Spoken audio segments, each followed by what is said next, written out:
O título da minha fala aqui é uma introdução ao budismo japonês, como o Leonardo ressaltou aqui. Aqui atrás nós temos uma fotografia tirada pelo Kendomon, né, num templo budista japonês. Estou utilizando como introdução aqui. E o objetivo da minha fala, basicamente, aqui são dois. Primeiro, apresentar as principais concepções do budismo indiano, muito rapidamente, tá, gente? Porque senão seriam 3 aulas sobre isso. Em segundo lugar, tentar sugerir um pouquinho o processo de mudança do budismo no Japão, chamando a atenção para 2 pontos, 2 subpontos. Primeiro, o desenvolvimento de práticas de devoção, e segundo, a mortuarização desse budismo japonês. Eu vou tentar questionar um pouquinho aqui também essa categoria budismo japonês. Essa fala aqui ela é parcialmente baseada num curso que eu dei sobre introdução ao budismo e ao shintoísmo no Centro-Ásia, e também é baseado num livro que eu vou lançar daqui a alguns meses, espero no ano de 2022, a respeito de budismo e shintoísmo, né? Então fica a divulgação do livro também. Quando a gente fala de budismo indiano, a gente tem que considerar 4 encontros fundamentais realizados pelo Buda histórico, né? O Buda histórico, levando em conta que o budismo é uma religião fundada no século VI a.C., na Índia, e é introduzida no Japão, pelo menos oficialmente, no século VI depois de Cristo. Século VI a.C., século VI depois de Cristo.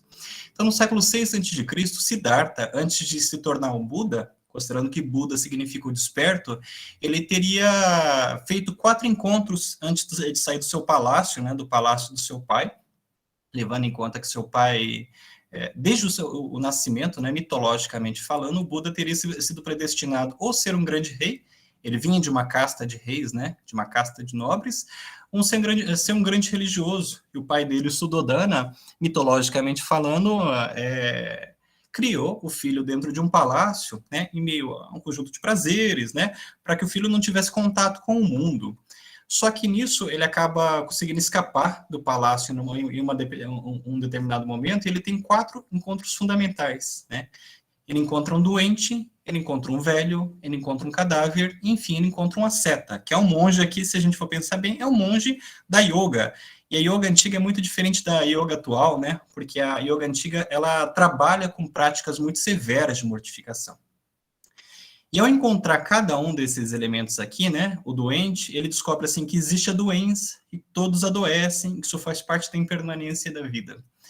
E quando ele encontra um velho, ele pergunta lá pro companheiro dele, pro criado dele, ele fala, mas o que é isso? E o criado diz, este é um velho, né, todos ficarão velhos. Quando ele encontra um cadáver, o que é isso? Este é um cadáver, todos morrerão. E ele fica muito perplexo com esses encontros.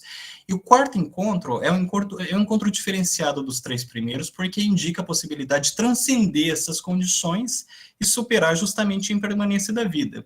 Mas os 4 encontros fundamentais do Siddhartha, eles são fundamentais porque eles remetem ao pilar do budismo, né? O budismo pode variar imensamente, né? E ele varia de fato imensamente.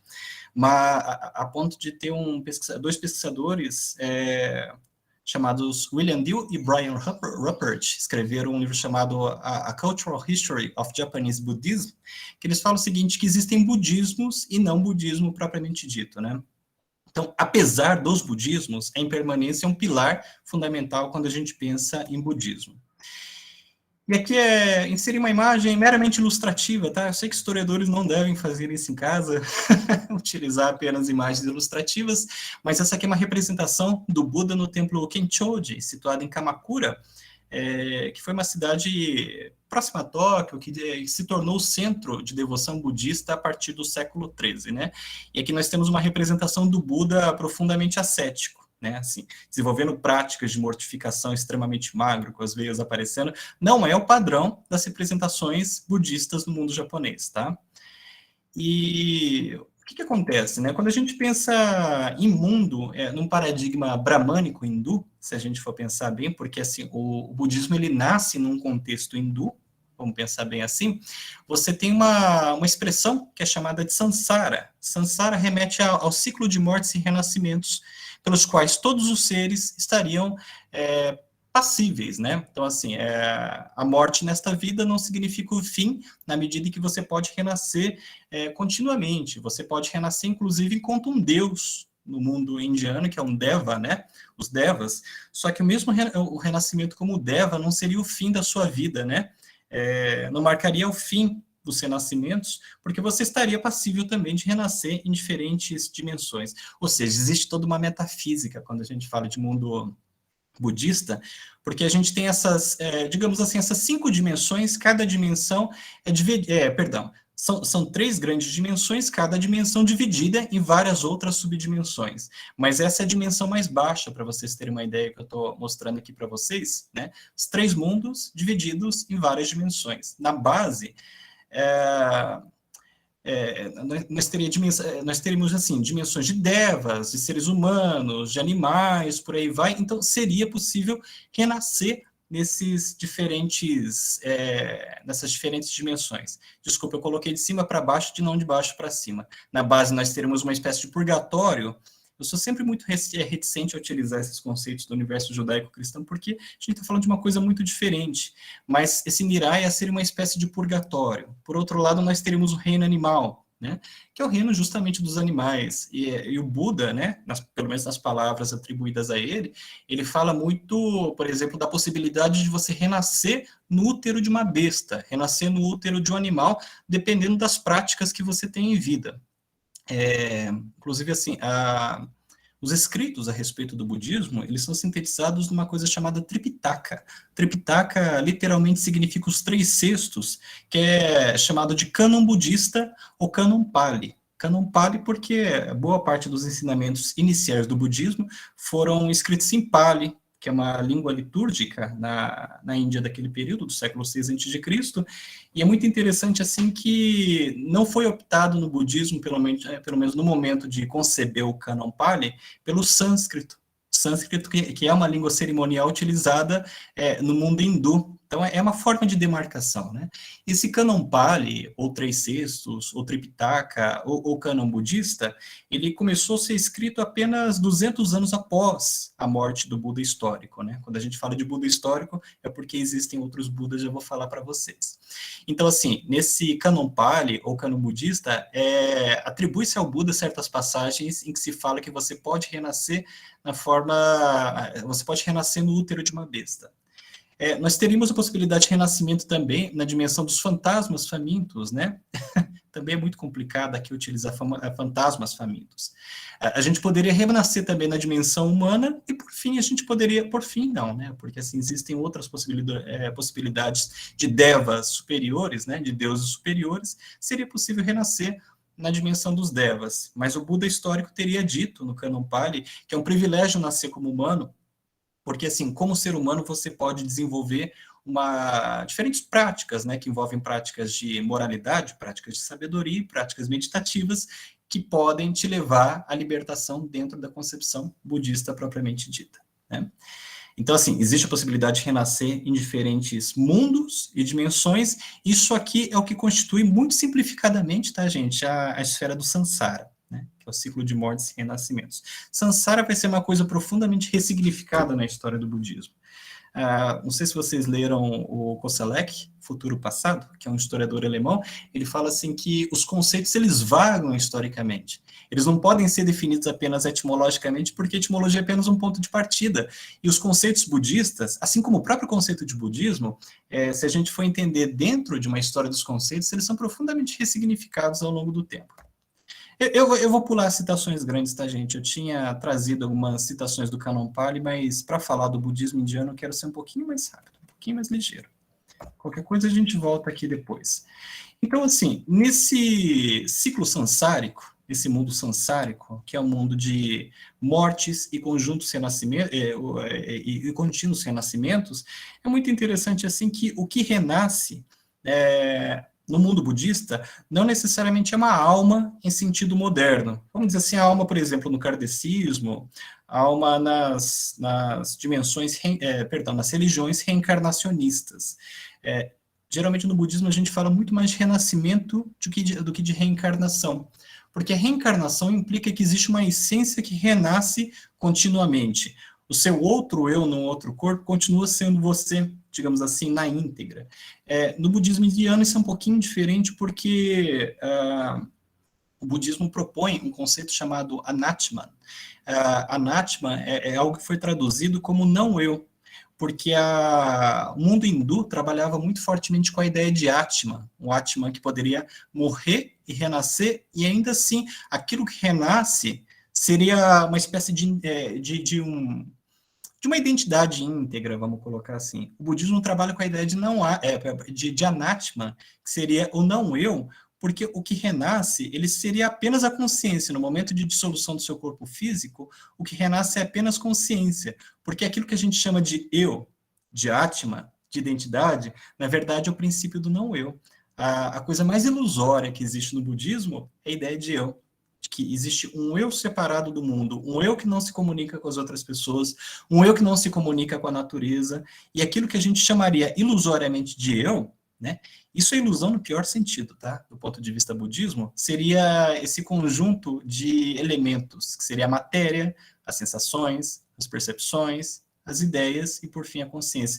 É a matéria, por exemplo, a matéria do mundo fenomênico que gera sensação. Isto é frio, isto é quente, isto é áspero, né? Enfim, as sensações geram certas percepções. As percepções são fragmentos que constituem ideias. Ideias são fragmentos que constituem uma consciência, vamos colocar assim. Só que para o budismo isso é um conjunto profundamente fragmentado, os chamados 5 agregados. O budismo é muito composto por conjuntos, né? 4 nobres verdades, 4 encontros iniciais do Buda, os 5 agregados, por aí vai. Então, assim, o budismo é composto de muitos conjuntos de ideias.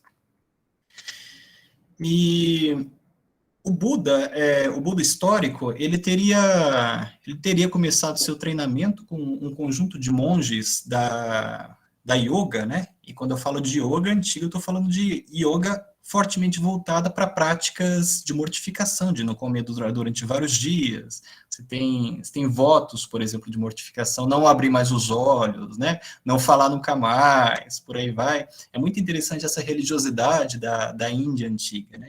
É uma matriz muito rica de religiosidade. E o Buda, buscando superar aqueles 3 primeiros encontros fundamentais, que é o cadáver, né? O cadáver doente e o velho, ele sai do palácio e passaria a seguir certos monges da yoga, né? Monges ascetas da yoga, e passa a realizar uma série de práticas de mortificação, e nunca satisfeito. Aqui eu estou me baseando numa narrativa mitológica do Buda, gente, entendendo que uma biografia mitológica é um elemento fundamental do traço dessas religiões. Num determinado momento, ele está realizando uma prática meditativa da yoga extremamente magro, né? Imagino muito como daquela imagem que eu mostrei para vocês agora há pouco, e nisso conta a mitologia dele. Nós temos várias narrativas mitológicas a respeito do Buda, é muito difícil falar assim, o que é o Buda real, né? A gente conhece o que é o Buda em termos de narrativa mitológica. Passa um barco diante de um rio, e nesse barco tem um professor e um discípulo de música, né? E aí o professor fala o seguinte, tá ensinando a tocar um instrumento de corda, e fala o seguinte, olha, se você estica demais a corda, ela arrebenta. Se você deixa a corda muito frouxa, ela não toca o som, né? Ela não gera o som. Aí o Buda, que não era Buda ainda, porque Buda significa desperto, ele teria percebido que as práticas ascéticas e de mortificação seriam um erro, né, à parte, na medida em que estariam levando assim, um corpo ao extremo. Então, assim, ele divisa uma coisa que é importante no mundo budista também, que é chamado de caminho do meio. O caminho do meio, como todo bom caminho do meio, é um caminho de não extremos. Ele percebe assim que as práticas de mortificação são um extremo, assim como viver em meio ao luxo é um extremo, né? E nisso ele aceita uma tigela de arroz de uma pessoa que de uma moça que estava oferecendo comida ali aos monges. Ele come nessa tigela de arroz, ele foge da morte iminente em que ele se encontrava, e nisso os monges ascetas que estavam o acompanhando entendem o Siddhartha como um traidor da causa e viram as costas a ele, né? E nisso ele vai desenvolver mais uma prática de meditação muito interessante, né? Sob a árvore de Bodhi, né? Bodhi é o conhecimento, a árvore do conhecimento, que hoje essa árvore, inclusive, é chamada de ficus religiosa, né, que seria a árvore sob a qual, o ficus, a figueira sob a qual o Buda teria alcançado a iluminação. Então, ele desenvolve uma prática meditativa em que ele encontra a iluminação. Não vou descrever cada ponto dessa prática meditativa. Dizem que ele foi assediado, né, por um conjunto de entidades que estavam tentando interromper a prática da iluminação propriamente dita, né? E nisso ele teria alcançado a iluminação. E aí o relato de iluminação varia muito de acordo com a literatura budista, mas no cânon Pali antigo, que se refere à escola tradicional do budismo, que é chamada de escola Theravada, ou escola dos anciões, é afirmado que a iluminação é marcada por dissolução do karma, né? A possibilidade de você ver o karma do outro, e assim como você tem uma retrocognição das vidas anteriores, da sua vida sansârica, inserida no ciclo sansárico, e você desenvolveria uma espécie, o que nós chamaríamos hoje de poderes paranormais, né?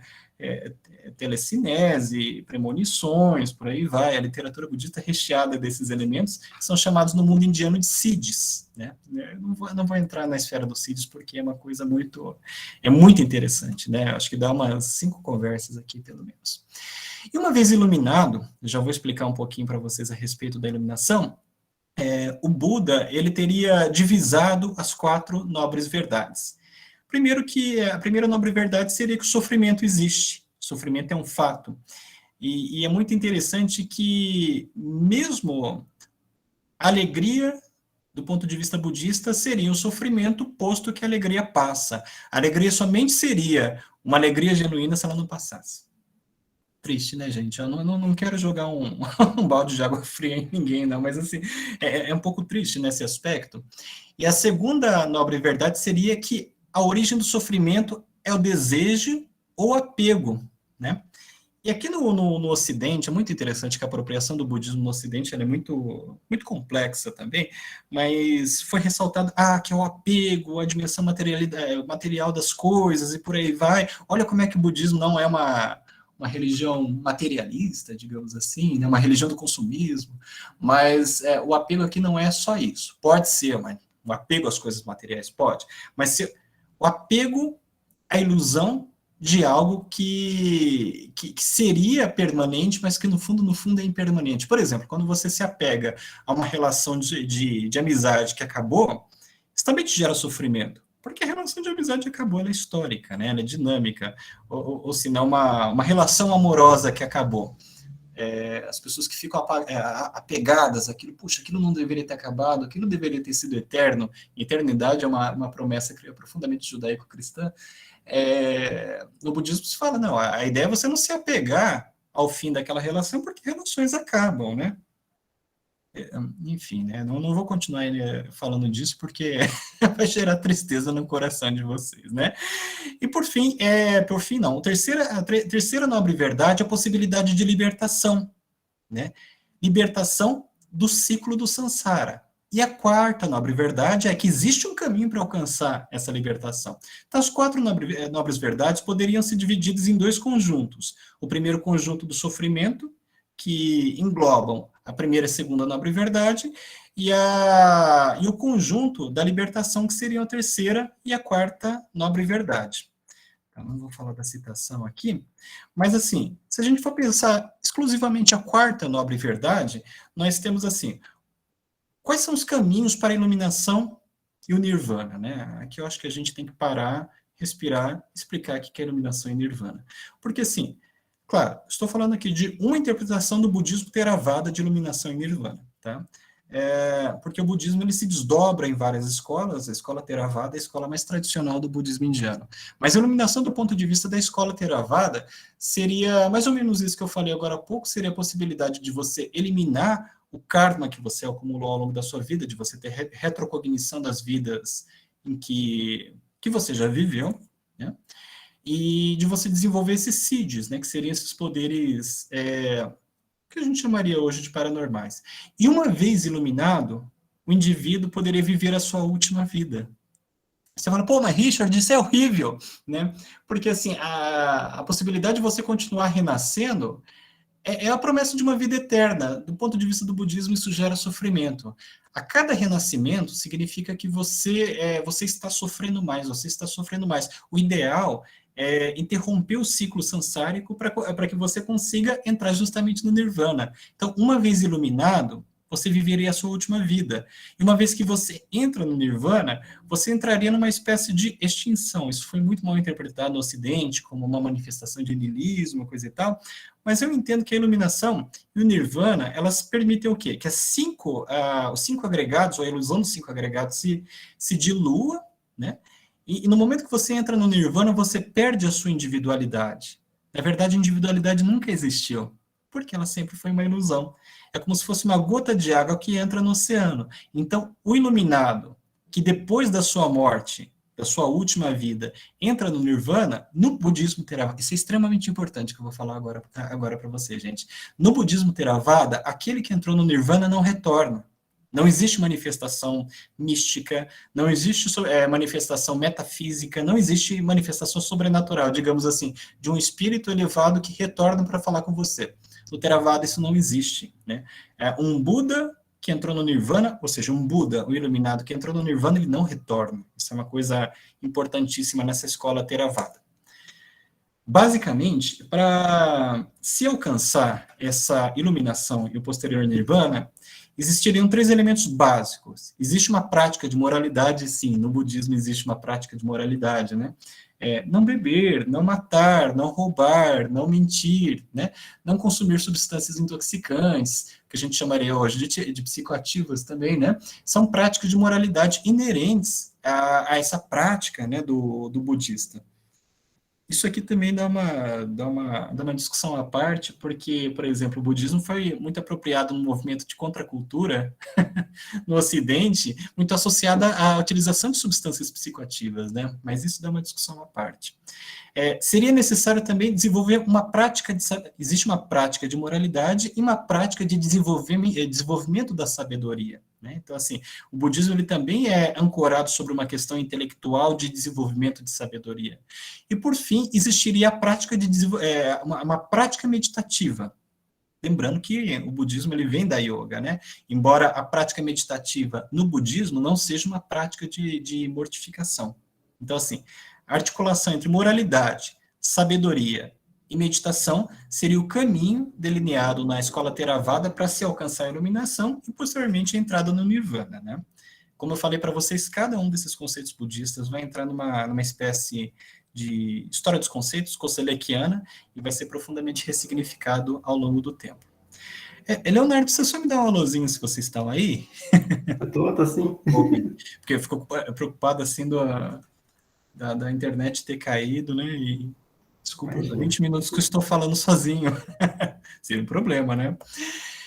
Bem, de uma maneira até muito superficial, essas seriam as características que demarcam o budismo indiano, né? E aqui eu vou chamar a atenção para algumas características que demarcam o que eu vou chamar muito provisoriamente, de budismo japonês, né? Tentando mostrar como esse budismo japonês, ele se transforma de uma maneira bastante profunda quando comparado às concepções e práticas do budismo indiano. Se transforma a tal ponto que às vezes a gente fala, puxa, mas isso aqui ainda é budismo? E aí nós temos um elemento importante na história das religiões, né? A Wanda discute muito isso, né? Porque, assim, a religião, embora ela seja afirmada enquanto uma tradição, o que é uma tradição? Tradição é uma coisa supostamente imutável, um conjunto de ideias, um conjunto de práticas supostamente imutável e que não teria mudado, não teria se transformado nos últimos milênios, vamos colocar assim. Não é à toa que as tradições, as vertentes religiosas, para se afirmarem, elas falam assim, olha, nós temos uma tradição que volta lá desde os tempos imemoriais. Um exemplo disso é o Zen Budismo. O Zen Budismo é uma escola do budismo que é fundada no século XIII, no Japão, pelos monges Dogen e Eisai, e que desenvolve fortemente a prática da meditação para alcançar a iluminação. Mas é muito interessante, quando o Dogen e o Eisai, que são os fundadores do Zen Budismo, falam do valor das práticas meditativas, eles falam que as práticas meditativas deles voltam lá ao período da meditação do próprio Buda histórico no século VI a.C. Quem teria ensinado essa prática de meditação Zen seria o Buda histórico. Vocês podem falar, poxa, isso é óbvio, Richard. Não, não é óbvio, gente, porque assim, meditação no mundo budista, elas podem significar coisas muito diferentes. Por exemplo, meditação no Zen é uma meditação de manutenção de consciência. Você nunca perde consciência. A ideia assim de que se um cachorro latiu, o cachorro está atrapalhando minha meditação. Não, cachorro latiu porque um cachorro faz parte do universo.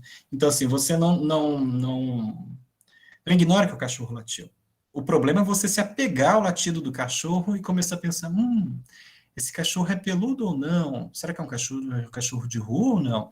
E aí você está se desviando da prática do Zen. Mas o Zen é um tipo de meditação que você não perde a consciência. Por exemplo, a meditação na escola Shingon do budismo, né, que é uma escola, inclusive, anterior ao próprio Zen budismo, Shingon é fundado pelo monge Kukai, se eu não me engano, no século IX, a prática de meditação do Shingon, por exemplo, é uma prática de meditação de êxtase, não é uma prática de meditação de consciência, é uma prática de meditação de êxtase, de tocar muito tambor, por aí vai. Mas, enfim, eu estou divagando demais aqui. O que eu estou querendo dizer aqui é que quando as vertentes religiosas surgem, elas buscam se afirmar numa tradição que não teria mudado ao longo do tempo. Mas isso é profundamente ilusório para o historiador, porque uma coisa que as práticas e concepções religiosas fazem ao longo do tempo é mudar.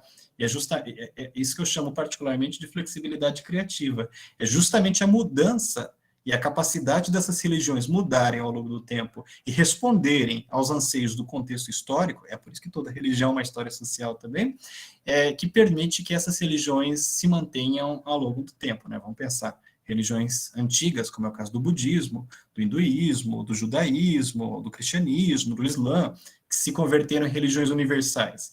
Elas só se converteram em religiões universais capazes de transcenderem o seu tempo de criação e capazes de se acomodar em diferentes contextos históricos, justamente porque elas têm maior ou menor flexibilidade, mas têm flexibilidade, né? Bom, voltando aqui à questão dessa expressão provisória que eu chamo de budismo japonês. Nós temos duas características muito marcadas desse budismo japonês. Em primeiro lugar, nós temos devoção em torno de entidades. A gente vai ver como isso é muito diferente do budismo indiano, de caráter Theravada. Em segundo lugar, nós temos o desenvolvimento muito forte de concepções e práticas de caráter mortuário no budismo japonês. Na verdade, esse é o foco de pesquisa da minha vida, né? Desde o meu doutorado, venho pesquisando isso, desde então não parei mais. Então, por exemplo, duas figuras que se desenvolvem muito fortemente no budismo japonês, nós temos várias figuras budistas no repertório japonês, né? Agora há pouco eu falei assim, Buda histórico é o Buda fundador do budismo no século VI a.C., mas nós temos vários Budas aí, né? Budas e Bodhisattvas, já vou explicar melhor para vocês o Bodhisattva. Nós temos Amida, nós temos Kanon, não é? Nós temos Maharakovana, por exemplo, entre outros Budas, que é o Dainichi Nyorai, né? Se a gente for pensar bem, no mundo japonês, que são várias entidades ligadas a desse repertório budista japonês. Então, assim, haveria vários Budas, mas ao mesmo tempo eles seriam apenas um. Já vou falar um pouquinho melhor disso para vocês, tá? Então, por exemplo, uma dessas figuras fundamentais é o Buda Amida, né? Aqui nós temos uma representação do Buda Amida, que é uma das principais estatuárias do budismo japonês, né? Está situado justamente lá em Kamakura, né? Que é essa cidade que eu falei para vocês, que desenvolveu boa parte das escolas budistas, os chamados budismo Kamakura, as formas de budismo Kamakura, escola de terra pura, escola Nichiren, escola Zen, por aí vai. Então, aqui nós temos uma representação de Amida. E Amida, ele deu base a várias escolas do budismo chamadas de escolas amidistas, né, que cultuam a Amida, que geralmente são escolas que não são meditativas, são escolas recitativas. Aqui nós temos uma diferente categorização, né? Escolas meditativas são escolas que têm como base a prática de meditação para alcançar a iluminação e, se for o caso, o Nirvana, né? Mas o Nirvana é bem chutado pela porta dos fundos no budismo japonês, né? Assim como o Samsara. Mas escolas meditativas se fundamentam na meditação. É o caso do Shingon, é o caso do Zen. Escolas recitativas são escolas que não se fundamentam em práticas de meditação, se fundamentam em práticas de recitação para alcançar a iluminação. Por exemplo, as escolas de Terra Pura e a escola Nichiren Shoshu são duas escolas assim, fortemente voltadas para a recitação. Namu Abida Butsu, quem nunca ouviu isso, né, na cultura pop? É base nas escolas de Terra Pura, é recitação básica numa escola de Terra Pura, que é Eu me refugio no Buda Amida. Uma outra recitação, por exemplo, presente nas escolas Nichiren, né, e nas derivações da escola Nichiren, é o Daimoku, né? Daimoku é o Namu Myoho Renge Kyo, né? Que é Eu me refugio no Sutra do Lótus, que é a grande base, né? O Sutra que é a base das escolas Nichiren, mas também de outras escolas, como a escola Tendai. Então, nós temos escolas meditativas e escolas recitativas. Quando a gente fala de Buda Amida, a gente fala de um Buda que seria acessível, cujas benesses seriam acessíveis pela recitação do Nembutsu, que é o Namo Amida Butsu, que eu falei agora há pouco para vocês. Então, é forte do budismo amidista, ou seja, fundamentado no Buda Amida, e principalmente nas escolas de Terra Pura, que são fortemente amidistas. E o Amida, originalmente, ele teria sido um Bodhisattva. Eu acho que agora é o momento de falar Bodhisattva, né? Bodhisattva seria aquela figura no interior do imaginário budista que busca as práticas budistas, sejam quais forem, recitativas, meditativas, por aí vai, em busca da sua iluminação. Só que um Bodhisattva, ele é um ser que propositalmente não entra no Nirvana, porque tem aquela questão que eu falei agora há pouco para vocês, que do Nirvana não se retorna, mas no mundo japonês é um pouquinho diferente tudo isso, né? Então, assim, o Bodhisattva, ele continua sendo acessível de duas formas. Nas escolas budistas que afirmam fortemente essa questão do renascimento, as escolas tibetanas são assim, por exemplo, o Dalai Lama é um Bodhisattva, porque ele alcançou um estado búdico, ele poderia se libertar do samsara, mas ele continua renascendo, né, para poder auxiliar outros seres. Então, nós temos uma esfera de Bodhisattva que continua renascendo, ou nós temos esferas de Bodhisattvas que entraram numa condição búdica. Por exemplo, o Buda Amida é um Buda que reside na chamada Terra Pura, que é o Jodo em japonês, Sukhavati em sânscrito, mas ele seria capaz de auxiliar os outros seres a alcançar a libertação propriamente dita. Então, nós temos Bodhisattvas transcendentes que auxiliam seres humanos de outro ponto, de outro local, como é o caso da Terra Pura, e nós temos Bodhisattvas que continuam renascendo neste mundo. Depende muito da escola. E o Buda Amida, ele originalmente teria sido um Bodhisattva que cumpriu mais de 40 passos, né, do Bodhisattva, teria alcançado a sua iluminação e passou a residir na Terra Pura. E na tradição budista amidista é afirmado que o Buda Amida ele seria anterior ao Buda histórico, né? E seria uma espécie de Buda com uma revelação mística. E a revelação mística que é extremamente importante. Porque, assim, falei agora há pouco para vocês, que do Nirvana, na escola Theravada, não se retorna. Não há manifestações para além do Nirvana. Para além do Nirvana, há nada, né? No budismo japonês, a possibilidade de revelação mística do Buda, isso é muito forte no Sutra de Terra Pura, é a possibilidade do quê? Ele entrou num estado de Nirvana, mas ele é capaz de se revelar mesmo apesar do estado do Nirvana. Então, assim, do Nirvana, no budismo japonês, é possível retornar.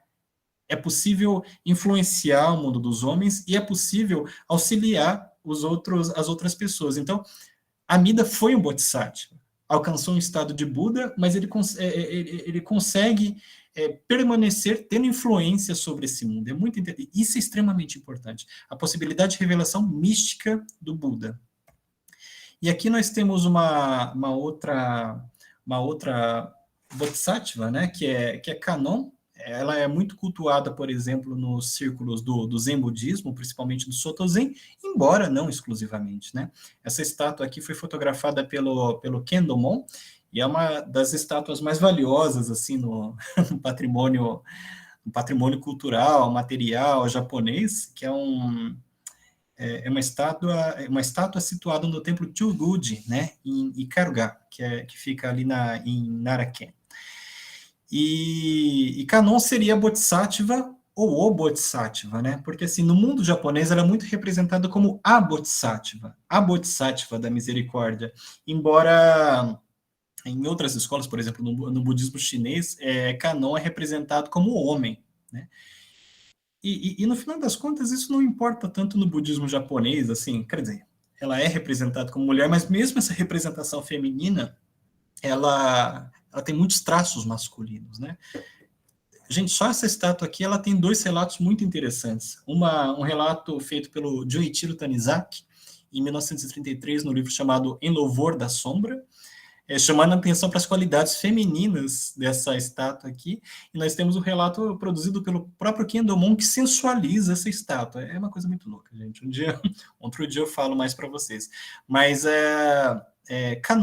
Kanon, né, ou Guanin no mundo chinês, ou Avalokitesvara no mundo indiano, ela ou ele seria uma bodhisattva muito ligada à ideia de compaixão, né, muito ligada à ideia de compaixão. Não é à toa que ela foi muito sincretizada, por exemplo, com a Virgem Maria, né, a partir da pregação católica no Japão, na China, e mesmo um templo Zen, que é o Templo Bushindo, na Grande São Paulo, ele realiza hoje um ritual chamado Aparecida Kanon, em que Kanon e Aparecida, Nossa Senhora Aparecida mesmo, são sincretizados nessa mesma entidade.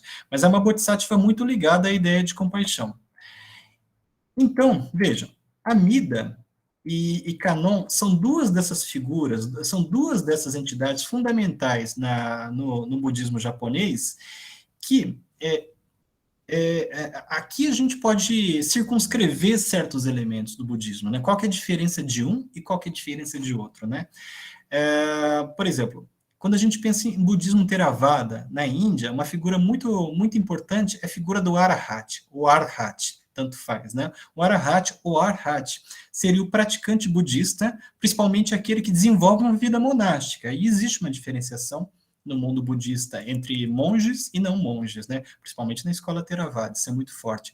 Mas o Arahat ou Arhat seria aquele que desenvolveu uma prática budista, desenvolveu a sua iluminação, articulando uma prática de moralidade, o desenvolvimento de uma sabedoria e uma meditação. Ele alcançou a sua iluminação e ele visa a entrada no Nirvana, que é um Nirvana sem retorno. Então, assim, é uma figura, se a gente fosse utilizar aqui um conceito weberiano, seria uma figura ideal no mundo indiano, né? A figura do Arhat, é um grande ideal do praticante. O ideal do praticante no leste asiático é o ideal do Bodhisattva, que eu falei para vocês, que no mundo japonês é chamado de Bosatsu. É aquele que desenvolve para alcançar uma iluminação, se desenvolve para alcançar um estado búdico, seja lançando mão de práticas meditativas ou práticas recitativas, mas é uma figura que, mesmo entrando num estado búdico, mesmo entrando no estado iluminado e potencialmente no nirvana, ele consegue auxiliar os outros seres a galgarem as esferas, assim, as esferas do desenvolvimento budista, propriamente dito. Então, assim, o Arhat, uma vez que entrou no Nirvana, não tem retorno. O Bosatsu ou Bodhisattva, no mundo japonês, ele seria capaz de entrar no Nirvana e mesmo assim ter revelações místicas. É a ideia do retorno, que é fundamental no budismo japonês. E no budismo japonês, por exemplo, pouco se fala a respeito de renascimento, e que para nós seria uma coisa fundamental. Samsara, renascimento, isso seria um dos grandes pilares do budismo indiano. No budismo japonês, não é que eles não faz parte do repertório, até faz um pouco de parte do repertório, assim, mas sabe aquela parte do repertório em que não se fala muito? Essa grande ideia do budismo japonês, propriamente dito, né? E aqui, vejam, eu coloquei que o ideal do Bodhisattva, esse tipo ideal do Bodhisattva, é uma característica do leste asiático, né? O ideal do Arhat é uma ideia assim, é um tipo ideal da Índia, principalmente do budismo Theravada. E aí que eu questiono um pouquinho, né? Até que ponto o budismo japonês, ele de fato, ele pode ser chamado com todas as letras de budismo japonês, né?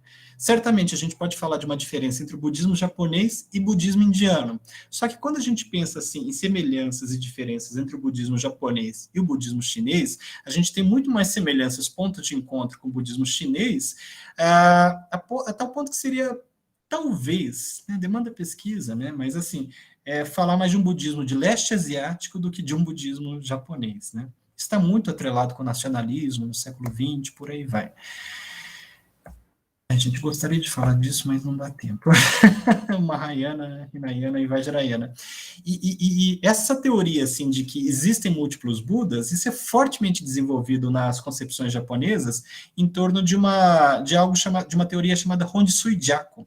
Honsui Jaku é uma teoria especificamente, aqui sim, especificamente japonesa, muito popularizada a partir do século XIII no Japão, nas escolas clássicas do budismo japonês, né, que é chamada das 8 escolas, também chamadas de budismo Kenmitsu, e que se afirma o quê? Que os Budas, assim, os kami, que são entidades, vamos chamar assim, do shintoísmo no Japão, eles teriam nascido no Japão, mas elas seriam originalmente Budas. Né? Então, assim, aqui nós temos um forte sincretismo. Eu sei que sincretismo é um daqueles conceitos que são cabeludos, né, cheio de problemas epistemológicos, mas aqui existe um sincretismo, ou melhor dizendo, um hibridismo, né, para operar num terreno um pouquinho mais neutro, entre as concepções shintoístas, é muito polêmico falar isso, e as concepções budistas, porque os kami shintoístas seriam renascimentos do Japão, originalmente de Budas. Por exemplo, numa dessas escolas, né, budistas e shintoístas ao mesmo tempo, que é chamada de Shintoryu, é afirmado, por exemplo, que a Amaterasu é a grande, vamos chamar de divindade, né? Também é complicado falar nesses termos, é a grande divindade do mundo shintoísta, é a divindade solar, é a divindade que trouxe luz ao mundo, trouxe a luz ao mundo numa sociedade profundamente agrícola, como é o caso do Japão. Afirma-se que ela seria o renascimento de uma entidade budista, que é a Dainichi Nyorai, pelo menos em certas escolas, né? É muito interessante isso. Posteriormente, essa teoria foi invertida por certas famílias shintoístas, por exemplo, uma família shintoísta dos Yoshida, a partir do final do século XV, ali na região de Kyoto, que começou a afirmar, falou assim, olha, não é nada disso que vocês falam, não. Não são os kami, não são os Budas que renasceram no Japão como kamis, mas originalmente são Budas. Na verdade, são os kami, originalmente, que escolheram renascer em diferentes regiões do mundo, inclusive a Índia, a partir de Budas, ou seja, a matriz é o kami, a matriz não seria o budismo. Olha como é que a coisa, a disputa no campo religioso, né? Mas não vou falar mais disso não, gente. Depois a gente conversa no debate, né? Que eu estou com medo aqui do tempo estourar.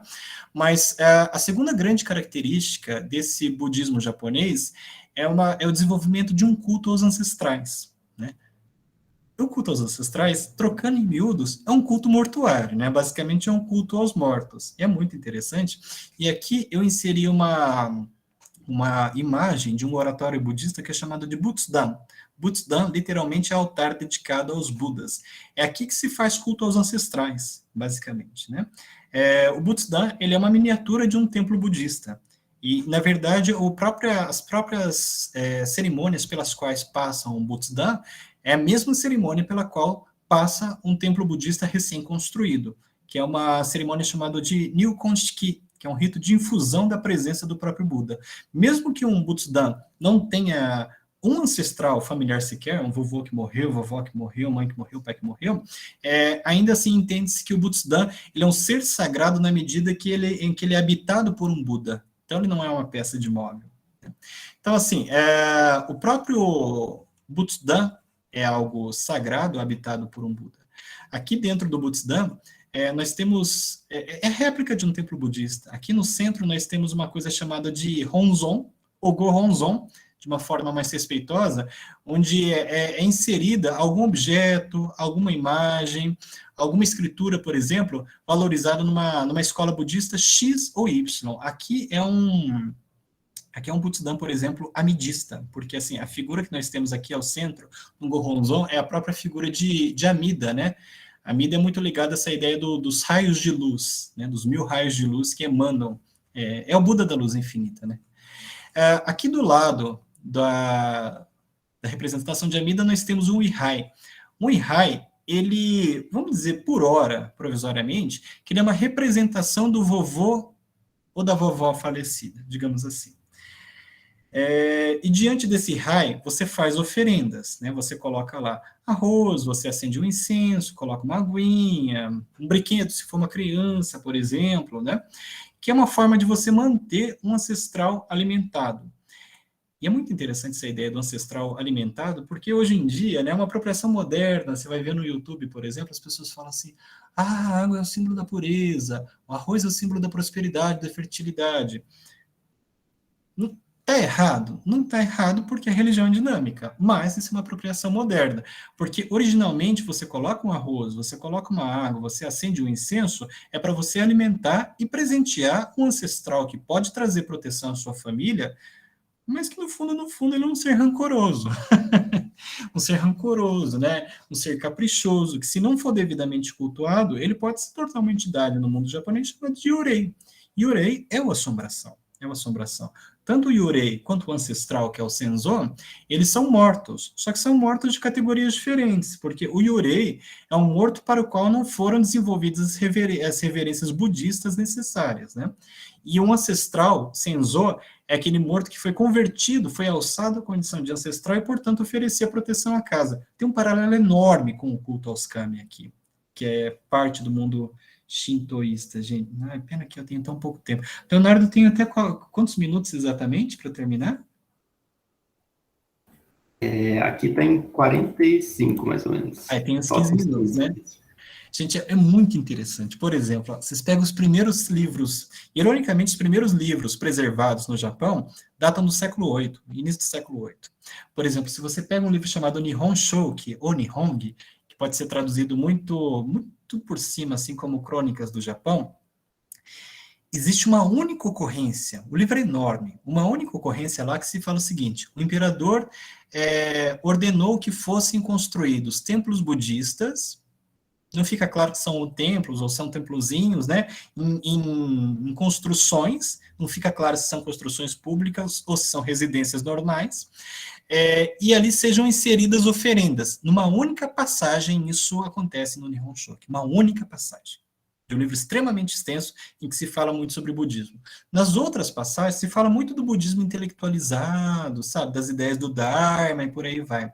É muito interessante, gente, é muito interessante. Se vocês saltam para livro, para livros do século IX e do século X, por exemplo, tem um livro chamado Engishiki, e procuram palavra-chave de budismo, vocês percebem assim que as práticas em torno do budismo já deixam de ser aquelas práticas altamente intelectualizadas do século VIII e já estão muito mais práticas de oferenda, vão fazer oferenda, porque no mundo japonês, né, mesmo no século VIII, nós temos essa ideia assim de que o pessoal foi lá abrir um campo para plantar arroz, né, e está muito presente, por exemplo, no Kojiki e no Nihon Shoki. Kojiki é o relato das coisas antigas. A ideia é assim, eu fui lá plantar arroz, mas um kami ficou em cima da árvore olhando para mim. Imagine vocês, né? Você vai plantar arroz e tem um kami que fica em cima da árvore olhando para você.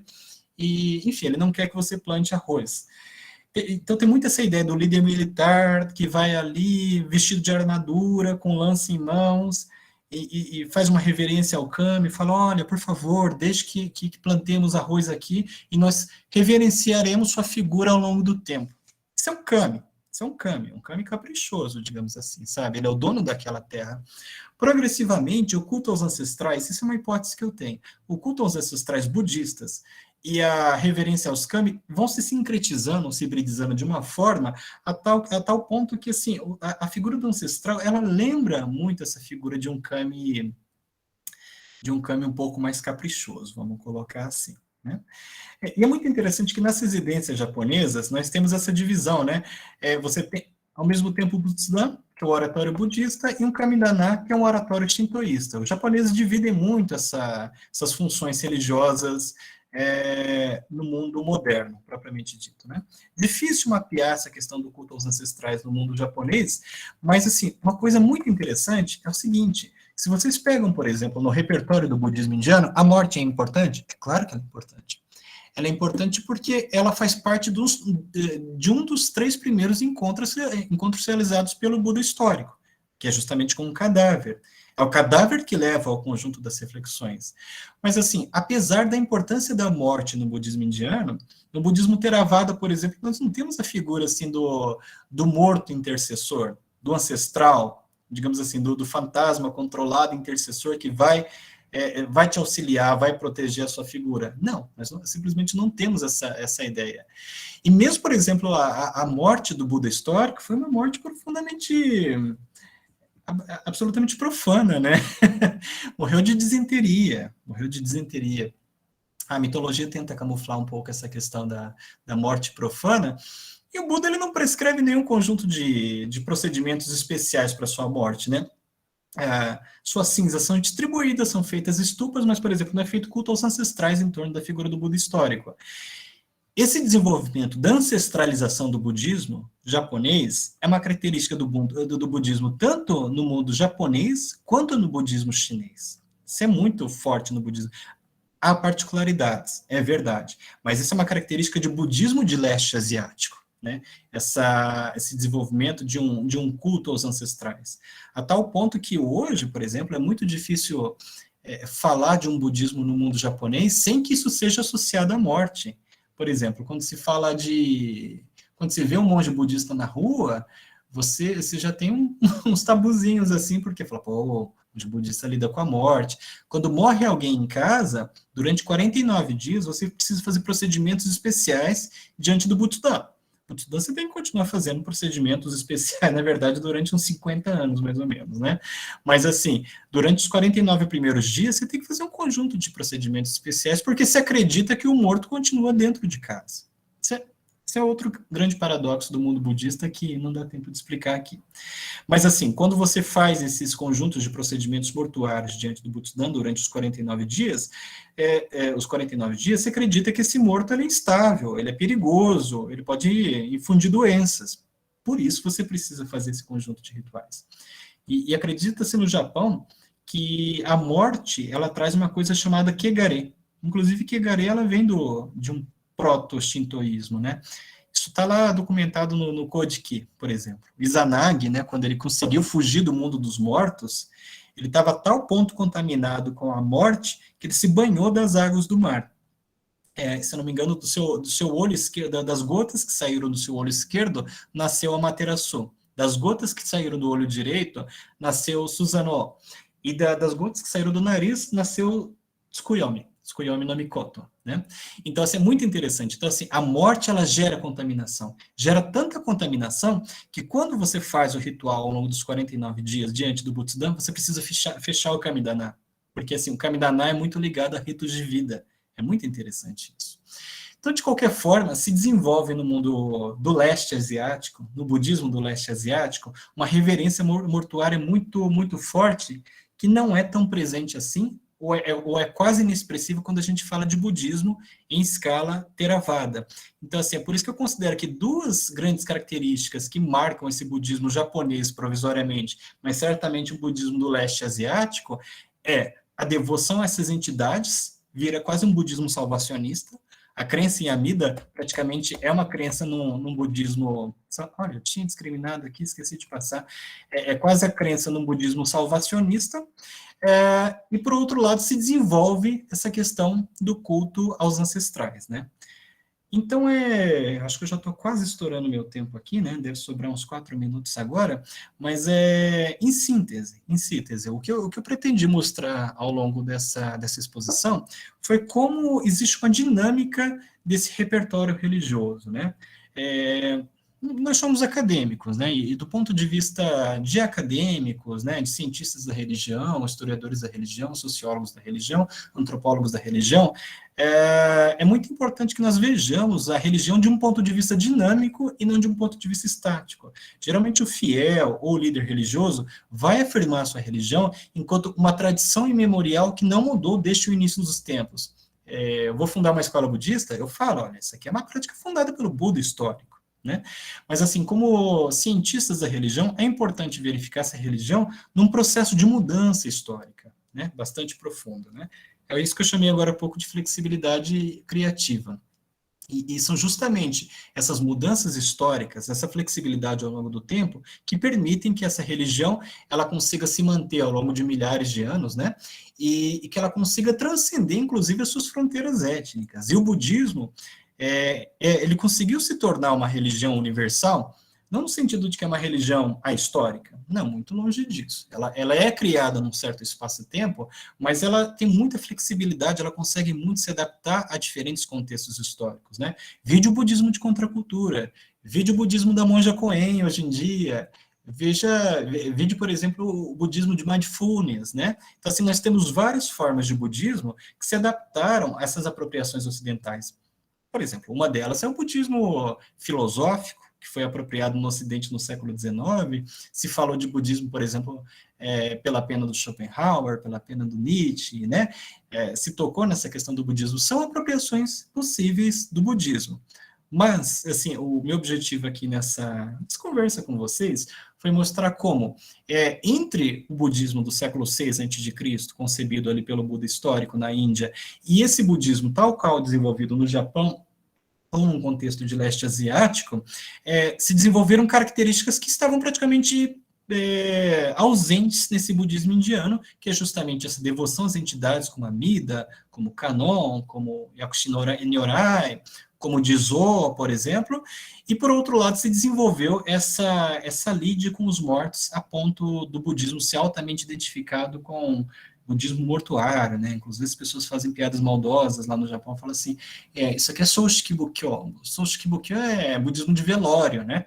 A tal ponto que o budismo foi não, foi associado a esses ritos mortuários. Mas aí tem bastante questão para falar, gente, mas aí a gente abre para perguntas agora, se vocês quiserem desenvolver algum ponto, a gente pode repensar aqui, né, desenvolver certos pontos que ficaram lacunares por enquanto, tá bom? Obrigado, viu, gente, pela atenção.